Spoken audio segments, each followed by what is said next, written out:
love you. Parrots have an uncanny ability to mimic human speech. What did you do if you got a peanut? But do they really understand what they're saying? According to one scientist, this parrot, Griffin, can. What do you want? You want to go back? You want to go back? Okay. It's a controversial claim. If it's true, it will force us to think again about these bird-brained creatures. Parrots have been kept as pets for thousands of years. Even Henry VIII had one. Hello. Hello.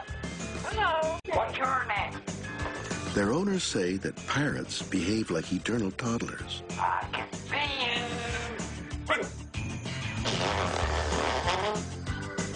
But they can live to the ripe old age of 60, and many wise old birds are full of useful advice. A bird in the hand is worth two in the bush. Many parrots have been forced to swap their natural habitat for the concrete jungle. Here, we can see their extraordinary talent for mimicry, copying the calls of local birds.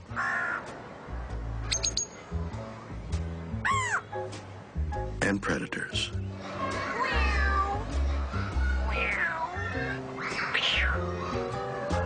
This parrot has even mastered the calls of the greater spotted London builder.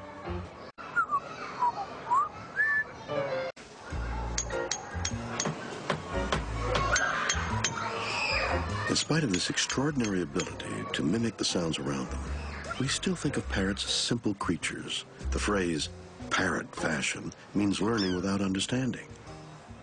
But one African gray parrot will change our view of these feathered creatures forever. Meet Griffin, the star of the avian learning experiment, an experiment to prove that parrots are capable of more than just parroting. Griffin's human partner in the experiment is Dr. Irene Pepperberg. We started to establish a two-way communication system with a bird that would allow us then to use that system to examine his intelligence. Through this two-way communication with Griffin, Dr. Pepperberg is unlocking the secrets of the bird brain and showing just how much a parrot can understand. Hi, sweetie. Hi. For the past 12 years, Griffin and Dr. Pepperberg have worked together. Let's go check an email first, okay? Can we go check email first? Yeah? Griffin is a little bit cautious, a little bit watchful. Griffin is an academic bird who doesn't mince his words. What do you want? You want to go back? You want to go back? Okay.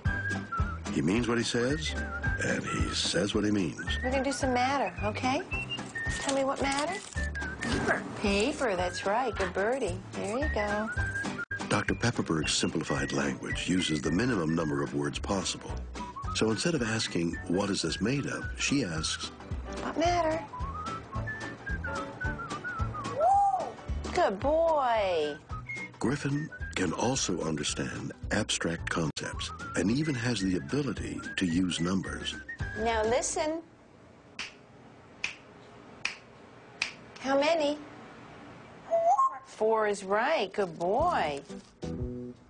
But Griffin has plenty of competition for the title of Genius Parrot. His main rival has flown in from Tennessee to give a special performance at a top Boston nursery school. Would you like to hear her talk? Yeah. Can you tell everybody your name? Einstein. This is Einstein. Now, Einstein, can you tell everybody hi? Hello. That's nice. So can you be more polite? Sweetheart. That's pretty sweet. Irene has come to see Einstein firsthand because she's heard of her impressive vocal abilities. Now, Einstein just took a trip all around the world. Well, in Africa, there's a lot of chimpanzees. You do a chimpanzee? How about a pig? What about one that needs to go on a diet? Can you sing? Even though Einstein's ability to mimic is impressive, Irene still thinks that Griffin is top of the class when it comes to comprehension. Good. Again. The amazing ability of these birds to talk has led to a flurry of research activity, with one scientist suggesting it's all about sex appeal. Let me tell you how Einstein is able to mimic sounds. At the zoo, we don't have any dogs around Einstein, so in order for her to make the sound of a dog, I have to sit and bark like a dog all day long. So I'll go ruff, ruff, ruff, like a dog, and if she likes that sound, she'll start to bark like a dog too. And that's when I give her some seeds and then put it on the word dog. So when I say the word dog and bark, she'll bark. Can you bark? Can you bark? Ruff, ruff, ruff, ruff, ruff. Yeah. Through her work with Griffin, Irene believes that parrots do have the capability to understand. What matter?